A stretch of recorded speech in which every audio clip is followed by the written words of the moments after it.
ശശി തരൂരിന്റെ നീക്കങ്ങളിൽ കോൺഗ്രസ് നേതൃത്വത്തിന് അതൃപ്തി. പാർട്ടിയെ വെട്ടിലാക്കാനുള്ള കേന്ദ്ര സർക്കാർ നീക്കത്തിന് കൂട്ടുനിൽക്കുന്നെന്നാണ് വിലയിരുത്തൽ. ഓപ്പറേഷൻ സിന്ദൂർ വിശദീകരിക്കാനുള്ള പ്രതിനിധി സംഘത്തിൽ തരൂർ ഉൾപ്പെടെ 5 നേതാക്കളും ഉണ്ടാകുമെന്ന് കോൺഗ്രസ് അറിയിച്ചു. നോബൽ മാരിക്കാരൻ ദില്ലിയിൽ നിന്ന് നമുക്കൊപ്പം. Good morning Nobel Marikkaran.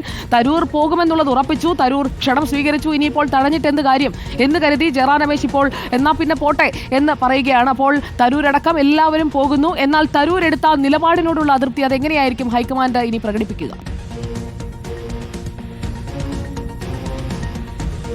Sujaya, ഒരിക്കൽ കൂടി തരൂരിന് മുന്നിൽ ഹൈക്കമാൻഡ് മുട്ടുമടക്കി എന്ന് വേണം നമുക്ക് പറയാൻ. കാരണം ഈ ഇതുമായി ബന്ധപ്പെട്ട് പ്രത്യേകിച്ച് പ്രതിനിധി സംഘവുമായി ബന്ധപ്പെട്ടുകൊണ്ട് കോൺഗ്രസ് നൽകിയ പേരുകളിൽ തരൂർ ഉണ്ടായിരുന്നില്ല. അത് മാത്രമല്ല, തരൂർ തന്നോട് പ്രത്യേകിച്ച് കോൺഗ്രസിനോട് ഇതുമായി ബന്ധപ്പെട്ട അനുമതി പോലും ഇത്തരത്തിൽ പേര് ഉൾപ്പെടുത്തിയതിന് പിന്നാലെ അനുമതി പോലും തേടിയില്ല എന്നടക്കമുള്ള വിമർശനങ്ങൾ ഇന്നലെ തന്നെ കോൺഗ്രസ് നേതാക്കൾ വ്യക്തമാക്കുകയും ചെയ്തിരുന്നു. ഏതാണെങ്കിലും തരൂർ അത്തരത്തിൽ ഈ പ്രതിനിധി സംഘത്തിൽ ഉൾപ്പെടുകയും പിന്നീട് തരൂർ അതിന് നന്ദി അറിയിച്ചുകൊണ്ട് എക്സ്പോസ് ചെയ്യുകയും പിന്നീട് അതിനെ തരൂർ ന്യായീകരിക്കുകയും ചെയ്ത പശ്ചാത്തലത്തിൽ ഇനിയും തരൂരിനോട് ഇത്തരത്തിൽ ഉടക്കിക്കഴിഞ്ഞാൽ അത് കൂടുതൽ പ്രതിസന്ധിയാക്കും. പ്രത്യേകിച്ച് രാജ്യതാൽപര്യം അടക്കമുള്ള കാര്യങ്ങൾ ചൂണ്ടിക്കാണിച്ചുകൊണ്ടാണ് ശശി തരൂർ ഇത്തരത്തിൽ ഈ പ്രതിനിധി സംഘവുമായി സഹകരിച്ചു പോകും എന്ന് വ്യക്തമാക്കിയത്. ആ പശ്ചാത്തലത്തിൽ കൂടുതൽ പ്രതിസന്ധി ഉണ്ടാക്കേണ്ട എന്ന് കോൺഗ്രസ് തീരുമാനിച്ചിരിക്കുന്നു. അതിൻ്റെ അടിസ്ഥാനത്തിൽ തന്നെയാണ് ഈ പട്ടികയിലുള്ള പ്രതിനിധി സംഘത്തിൽ കോൺഗ്രസ് അംഗങ്ങളെല്ലാം പോകും എന്ന് ജയറാം രമേശ് ഇന്നലെ രാത്രി ഏറെ വൈകി ഇതുമായി ബന്ധപ്പെട്ട കാര്യങ്ങൾ വ്യക്തമാക്കുകയും ചെയ്തത്. എന്താണെങ്കിലും ഞാൻ ആദ്യം സൂചിപ്പിച്ചതുപോലെ തന്നെ ഒരിക്കൽ കൂടി തരൂരിന് മുന്നിൽ കോൺഗ്രസ് വഴങ്ങിയിരിക്കുന്നു എന്നാണ് യാഥാർത്ഥ്യം. പക്ഷേ കോൺഗ്രസിൽ കടുത്ത അതൃപ്തി ഈ വിഷയത്തിലുണ്ട്. പ്രത്യേകിച്ച് ശശി തരൂരിൻ്റെ പേര് കോൺഗ്രസ് നിർദ്ദേശിക്കാതെ തന്നെ കേന്ദ്ര സർക്കാർ നിർദ്ദേശിക്കുന്നു. തരൂർ അത് പാർട്ടിയോട് ആലോചിക്കാതെ അതിന് നന്ദി അറിയിക്കുന്നു.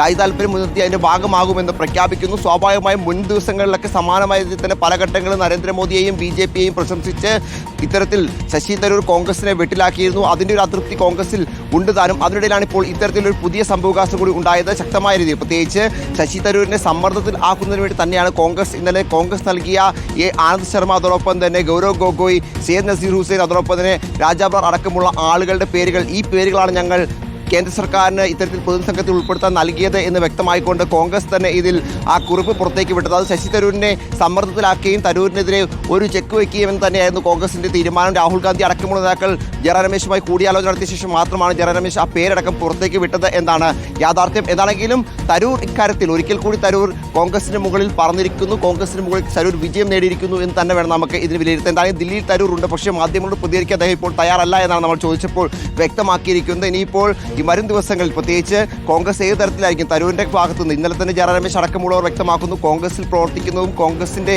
ഭാഗമാകുന്നതും തമ്മിൽ അതായത് അത്തരത്തിൽ വ്യത്യാസങ്ങളുണ്ട്. അത് തരൂരിന് പരോക്ഷമായ വിമർശനം നൽകിക്കൊണ്ട് തന്നെയാണ് ജയറാം രമേശ് അക്കാര്യം വ്യക്തമാക്കിയത്. എന്നാലും കടുത്ത അതൃപ്തി കോൺഗ്രസിൽ തരൂരിൻ്റെ കാര്യത്തിലുണ്ട്. പക്ഷേ എന്ത് ചെയ്യും എന്ന് കോൺഗ്രസ് വലിയ പ്രതിസന്ധിയിലാണ്. കാരണം നിലവിലത്തെ ലോക്സഭാ അംഗം, അതോടൊപ്പം തന്നെ അത്തരത്തിൽ കോൺഗ്രസ് തന്നെ കൊണ്ടുവന്ന കോൺഗ്രസിന്റെ പ്രധാന മുഖങ്ങളിൽ ഒന്ന് നിരന്തരം ഇത്തരത്തിൽ പാർട്ടിയെ സമ്മർദ്ദത്തിലാക്കുന്നു. നിയമസഭാ തെരഞ്ഞെടുപ്പിലേക്ക് പോകുന്ന സംസ്ഥാനത്തു നിന്നുള്ള MP ആണ്. അത്തരത്തിൽ നിരവധി പ്രശ്നങ്ങളുണ്ട്. കേരളത്തിൽ നിയമസഭാ തെരഞ്ഞെടുപ്പ് തന്നെയാണ് തരൂരിനെതിരെ നടപടിയെടുക്കുന്നതിൽ കോൺഗ്രസിന് ഏറ്റവും കൂടുതൽ പിന്നോട്ട് വലിക്കുന്നത്. എന്തായാലും തരൂരിന്റെ ഒരു പ്രതികരണം അതാണ് നമുക്ക് അറിയേണ്ടത്. ശശി തരൂരിനോട് ഒന്നുകൂടി നോബൽ ഒന്ന് സംസാരിച്ചു നോക്കൂ, ചിലപ്പോൾ പ്രതികരിച്ചാലോ. ശശി തരൂര് ഈ മൂഡ് സ്വിങ്സ് ഉള്ള ആളാണ്. ചില സമയത്ത് പ്രതികരിക്കാൻ തീരുമാനിക്കും, ചില സമയത്ത് പ്രതികരിക്കേണ്ട എന്ന് തീരുമാനിക്കും. അപ്പോൾ നോബൽ ഒന്ന് ചോദിച്ചു നോക്കൂ, ചിലപ്പോൾ പ്രതികരിച്ചാലോ. ശശി തരൂരിന്റെ പ്രതികരണമാണ് ഇന്ന് നമുക്ക് അറിയേണ്ടത്. 22-ാം തീയതി പോകുന്നതിന് മുൻപ് ഈ തീരുമാനമെടുത്ത ശശി തരൂരിനൊപ്പം നിൽക്കാൻ ഇപ്പോൾ ജയറാം രമേശ് അടക്കം കോൺഗ്രസിനും ഇപ്പോൾ ആ ഒരു തീരുമാനം എടുക്കേണ്ടി വന്നിരിക്കുകയാണ്.